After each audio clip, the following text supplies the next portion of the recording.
So, ayan, deliver kami guys ng gulay. Nanonood po kami ng misis ko guys. Ano po siya nang pinagay. Po sa lahat.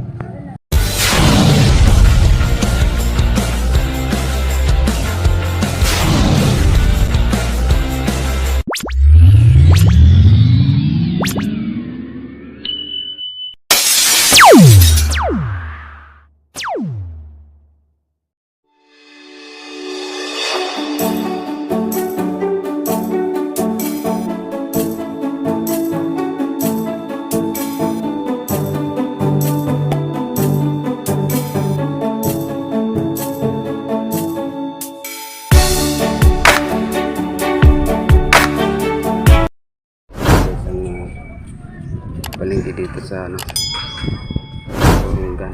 Dito po ako. Dito po si nanay nandun.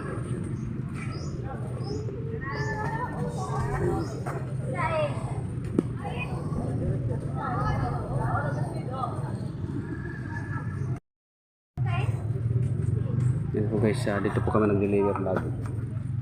Ang dahon niya, ako na. Meron niya oyster.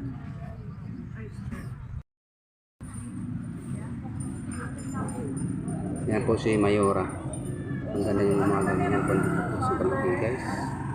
Huwag tawala si Mrs. Ano pa?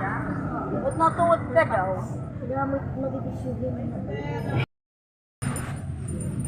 Pinoy-bit niya, binili. Para makita namin yung palengke dito guys sa Burungan. Nilira pong ba? Roy, ano na ipapalo na kita?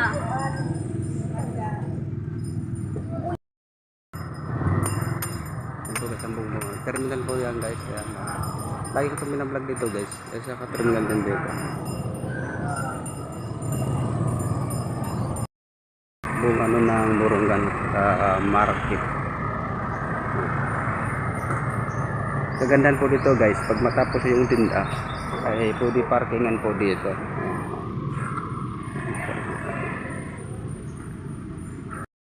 Kaya dito ay bago itong ginawa guys sa palengke. Hindi natin alam kung ano itong purpose. Dati po itong titinda po dito ng mga niyog, mga kayuran. Dito ng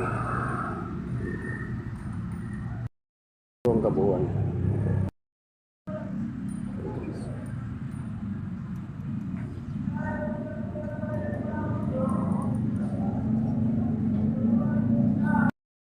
Pag-araw ng Sabado guys, o Friday ng hapon dito po sila.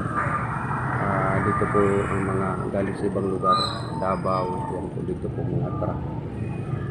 Ayan po dyan guys, kainan po bignak yan. At saka doon, pag-abot ng Sabado, doon po ang nagtitinda po doon, yung tawag nila ng larayan. Yan po, prepare sila ngayon sa mga pupunta dito. Ayan po ewan ko kung anong mga laman yan.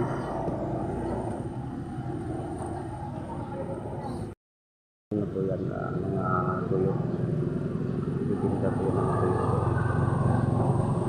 Yan po rin sa paligid ng Burungan